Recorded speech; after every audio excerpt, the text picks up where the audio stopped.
What if I told you the very things you're doing to feel better after losing someone might actually be keeping you stuck in grief?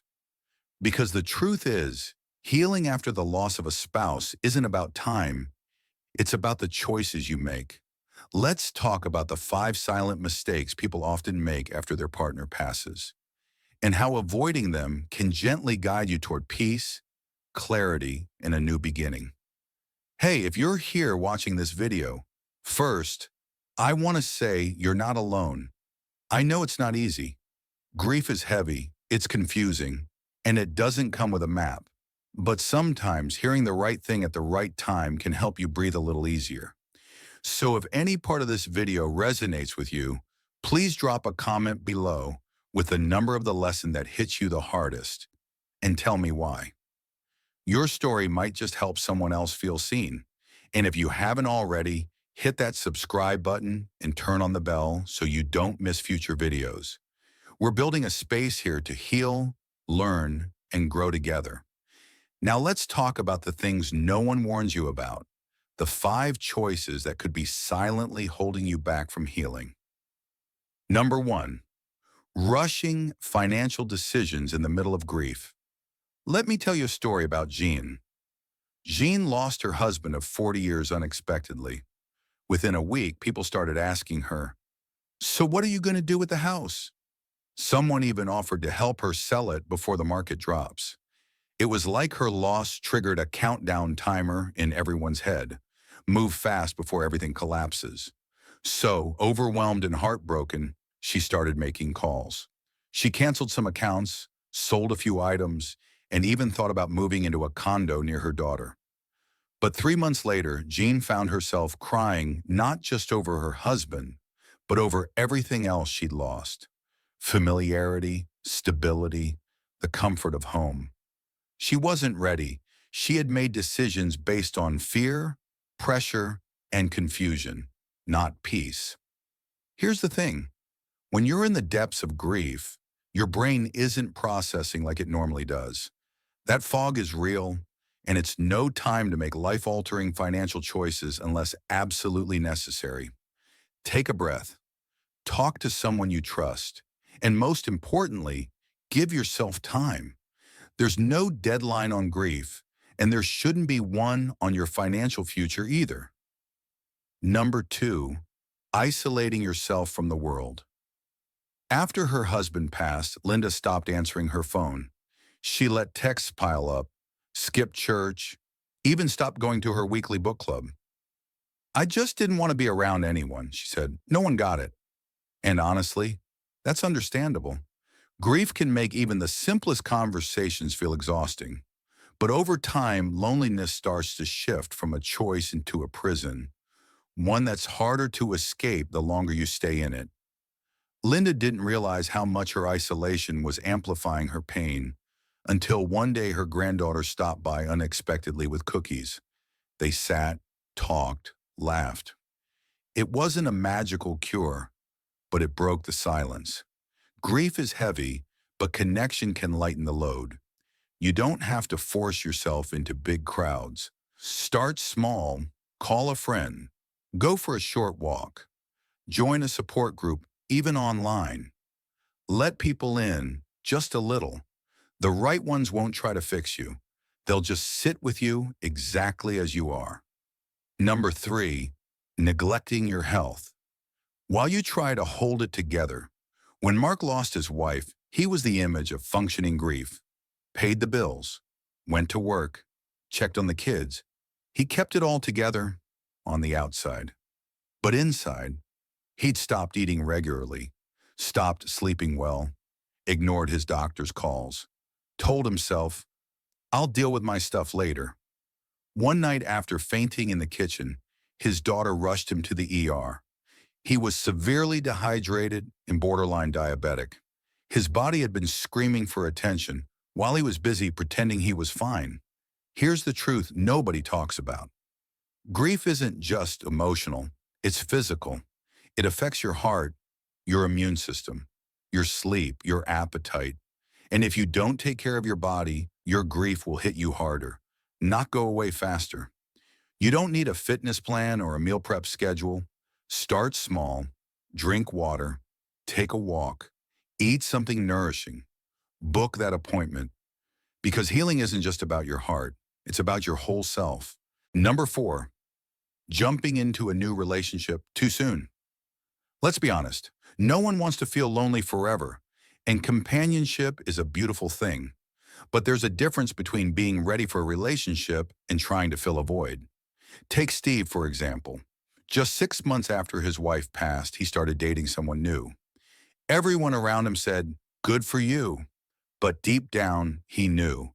He was still carrying unresolved grief, guilt, and confusion. Eventually, the new relationship started to crumble. Not because the other person was wrong, but because Steve hadn't taken time to understand himself again. Here's the deal. You're not broken for wanting love again, but give yourself space first. Grief is like a wound, and if you don't let it close, you'll carry that pain into every new connection. If and when you do open your heart again, let it be from a place of peace, not panic, from fullness, not fear. That's how you build something real. Number 5, holding on to every possession without letting go. This one's the hardest. Harold had been married 55 years. After his wife passed, he didn't move a single thing. Her shoes stayed by the door, her makeup on the vanity, her favorite chair untouched. For a while it brought comfort, but as the months turned into years, his home stopped feeling like a home. It started feeling like a museum, and every room whispered not of love, but of loss. Harold wasn't ready to let go, and that's okay. There's no rule that says you have to box everything up in a week, but sometimes holding on to everything becomes a way to freeze time. Letting go isn't forgetting, it's making space for healing. Start with something small, a letter, a favorite sweater, a keepsake. Keep what matters. Pass on what doesn't. Maybe turn an old shirt into a quilt, a photo into a framed memory. You're not erasing a life. You're choosing to honor it and to keep living yours. Number 6, avoiding all talk about your spouse as if they never existed. When Teresa lost her husband, she found it painful to even say his name out loud. Friends tiptoed around the topic. Family changed the subject whenever someone brought him up. Over time, it began to feel like he was being erased, as if pretending he never existed was the only way to move forward. But silence doesn't heal grief. In fact, it can make it worse. Talking about your spouse, sharing stories, laughing at old memories, even crying together, is part of what keeps their spirit alive in a healthy way. It's a reminder that their life mattered, that your love was real, and that grief is just another form of love with nowhere to go. Teresa eventually started bringing up his name at family dinners again.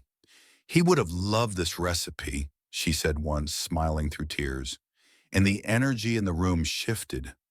Instead of awkward silence, there was warmth, connection, a sense of, "He's still with us." So don't be afraid to speak their name, to tell the funny stories, to remember the small things. You're not keeping yourself stuck. You're letting your love evolve into something that still lives on. Number 7, believing that grief has to look the same every day.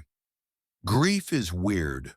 One day you might feel like you're finally okay, and the next you're crying in the grocery store because you saw their favorite cereal. And you know what? That's normal, but many people, like Jason, start to beat themselves up for these emotional swings. "I was doing so well," he'd say. "Why am I falling apart again?" Grief doesn't follow a straight line. It loops, it spirals, it hits in waves, and expecting yourself to be over it or strong all the time only sets you up for guilt, shame, and exhaustion. Jason learned to treat his grief like the ocean. When the waves came, he didn't try to stop them. He just rode them out. Some were small, some knocked him flat, but over time they came less often and left behind more peace than pain. So if you're having a good day, let yourself have it. And if you're having a hard one, don't see it as failure. It's just part of the rhythm. Grief changes with you, and you have every right to feel whatever you're feeling, whenever you feel it. Losing a spouse is one of the deepest heartbreaks a human being can endure. It shakes everything, your routines, your identity, your future. And in that storm of grief, it's easy to fall into habits that feel like protection, but are actually prolonging the pain. That's why saying no to these five things, rushing financial decisions, isolating yourself, neglecting your health, jumping into a new relationship too fast, and clinging to every single possession, can help you take the first small steps toward healing. Remember, healing doesn't mean forgetting. Moving forward doesn't mean leaving them behind. It means carrying their love with you, gently, into a new chapter of life that still belongs to you. If something in this video touched you, please let me know in the comments. Tell me which part resonated and why. I read every word. And if you haven't yet, please subscribe. We're creating a space here, a safe place for healing, hope, and heart-to-heart conversations. Thanks for spending this time with me. Take care of yourself, and I'll see you in the next one.